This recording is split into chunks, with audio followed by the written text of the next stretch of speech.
ایک عابد، اللہ کا ایک مقرب بندہ ایک پہاڑ میں عبادت کرتا تھا، اور اس کے کھانے کا اہتمام اللہ عز و جل نے ایک انار کے درخت کے ذریعے کیا۔ ایک انار کا درخت اس پہاڑ، اس کی عبادتگاہ جہاں وہ عبادت کرتا تھا، اس پہاڑ کے ساتھ ہی ایک انار کا درخت تھا۔ ہر روز اللہ عز و جل اسے 3 انار عطا فرماتا، وہ 3 انار کھا لیتا، اور وہی اس کی روزی تھی، وہی اس کا رزق تھا، اور وہی اس کے لیے کفایت کر جاتا۔ اللہ عز و جل کو امتحان منظور ہوا، اور اللہ عز و جل نے اس کا امتحان لینے کے لیے ایک دن انار نہیں عطا فرمائے۔ اس نے صبر کیا، دوسرے دن پھر اللہ عز و جل نے انار نہیں عطا فرمایا، دوسرے دن پھر اس نے صبر کیا، تیسرے دن اللہ عز و جل نے اسے پھر انار کی نعمت سے محروم رکھا۔ امتحان لے رہا تھا اس کا رب۔ اب وہ بھوک سے نڈھال ہو کر، پریشانی میں مبتلا ہو کر، بہت زیادہ گھبراہٹ محسوس کرتے ہوئے اس پہاڑ سے نکل آیا۔ نیچے آتا ہے تو ایک غیر مسلم کا گھر ہے، اس غیر مسلم کے گھر پر دستک دیتا ہے، اسلام کے منکر کے گھر پر دستک دیتا ہے، اور بھیک مانگتا ہے، سوال کرتا ہے۔ اس غیر مسلم نے اسے 4 روٹیاں دی۔ وہ 4 روٹیاں لے کر جب اس کے گھر سے باہر نکلتا ہے تو اس غیر مسلم کا کتا اس عابد پر بھونکتا ہے۔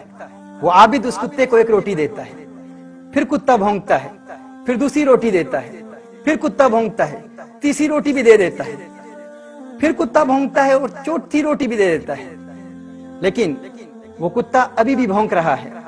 ناظرین کرام، اس عابد نے اس کتے کو دیکھ کر کہا، تو کیسا لالچی کتا ہے، تجھے شرم نہیں آتی کہ میں تیرے مالک کے دروازے پر بھیک مانگنے کے لیے آیا تھا، تیرے مالک کے دروازے پر میں نے دستک دی، تیرے مالک نے مجھے بھیک دی، 4 روٹیاں دی، چاروں روٹیاں تو کھا گیا اور ابھی بھی بھونک رہا ہے۔ ناظرین کرام، اس کتے نے جواب دیا، اس نے کہا، اللہ عز و جل نے اسے قوت گویائی عطا فرمائی، اور اس کتے نے کہا، ہاں میں بے شرم ہوں، لیکن تجھ سے زیادہ بے شرم نہیں ہوں، تجھ سے زیادہ بے شرم نہیں ہوں۔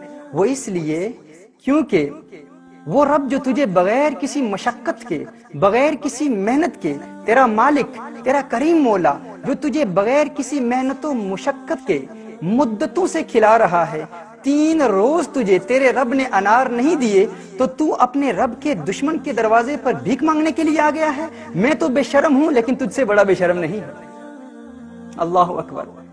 ناظرین کرام، یہ کتا اس عابد کو سبق سکھا رہا ہے اور بتا رہا ہے کہ میں تو بے شرم ہوں، لیکن تو فرق دیکھ کہ میں نے اپنے مالک کے دروازے پر بھیک مانگنے والے سے روٹیاں لی ہیں، لیکن تو ایسا بے شرم ہے کہ تو اپنے مالک کے دشمن کے دروازے پر آ کر بھیک مانگ رہا ہے۔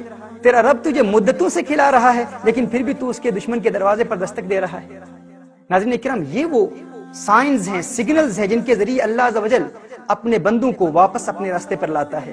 اگر ان کے قدم لڑکھڑا جائیں، اگر وہ بہک جائیں، راستے سے، حقیقت کے راستے سے دور بھی ہو جائیں، تو اللہ عز و جل اپنے مقرب بندوں کو ان سگنلز کے ذریعے، ان سائنز کے ذریعے واپس اپنے راستے پر لاتا ہے۔